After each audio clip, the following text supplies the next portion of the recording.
Well, I think just like seeing that other like people around your age are like doing the same exact thing that you are, it's just like heartwarming to have others like you going through what you're going through, and just to have them to like lean on and ask them stuff and like answer stuff for them. Sometimes it's hard because your friends don't like, they'll support you, but they don't understand how much suffering it causes you, and they don't understand the constant fighting that you're going through for your back.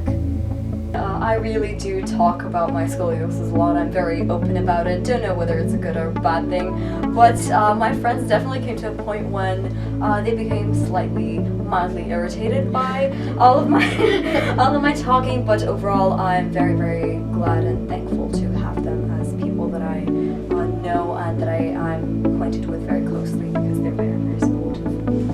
My whole I was altered because of my new aspect. Now I have to wear a thing around my whole up here, and I had to wear new clothes. I had to get huge clothes to go over it.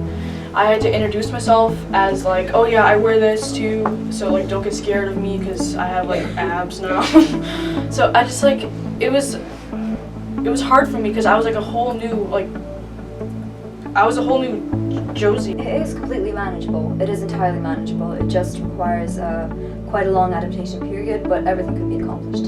There were a few critical points where I've had a couple of breakdowns, and I thought, you know what, I wish I could just get surgery and get this now. Make sure you don't ever say that, because that's not the way to go. Surgery, avoid it at all costs. My brace, I wear it, and usually I just forget about it. So considering I'm over the painful adaptation period, I usually just forget about the brace, and I do most of the things in it. I read, I do homework, I go outside. I managed to live the normal life of a teenage girl while still with the brace on, so it hasn't been stopping me from anything. I usually do today I wear a t-shirt over it, but if I don't have one, then I'll just wear it over my t-shirt. Whenever, say, I'm tired of the brace, I take it off and I just carry it with me in public. I don't mind at all. It doesn't, I don't know, it's not a burden, a social burden of any sort. I feel actually quite proud because I'm assuming that my back is not like every other person's back, and I'm not giving it as much importance as people would think that I would. And sometimes other kids, if we're on a school trip or something, then other kids will ask, but I'll just tell them because I'm not ashamed of it. I'm not embarrassed, I'm not ashamed of it at any point in time. I just carry it, I just wear it, I just flaunt it and embrace it. For the ladies watching, the perhaps most predominant advantage of the brace was this.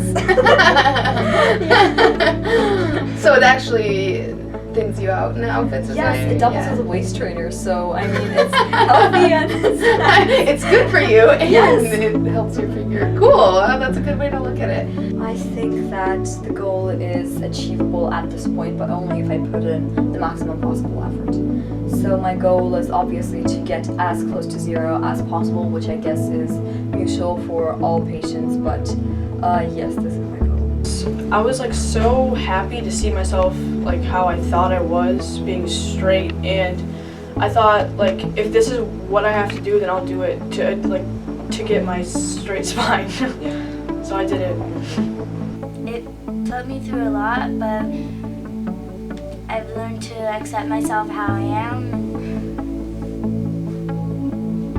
to be comfortable with how my back is, and be confident that I can do it, and I can cry and I can be sad, but I can do it. It makes me less lazy. This is not the end. You can always work to get what you want, and I worked really hard, and now I have what I've always wanted, a straight spine, so it's pretty awesome. Don't give give up. Because as mainstream and as boring and cliche as this sounds, it is what what I needed to hear in some points. Don't give up and make sure you do all the things you have to do.